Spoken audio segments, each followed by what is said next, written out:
আমার সাথে পড়ুন, বিসমিল্লাহির রহমানির রহিম।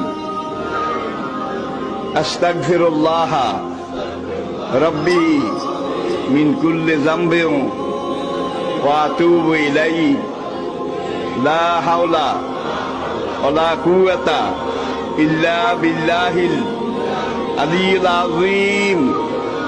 তাওবা ইয়া আল্লাহ, তাওবা ইয়া আল্লাহ, তাওবা ইয়া আল্লাহ, তাওবা ইয়া রাব্বি, লা ইলাহা ইল্লাল্লাহু মুহাম্মাদুর রাসূলুল্লাহ।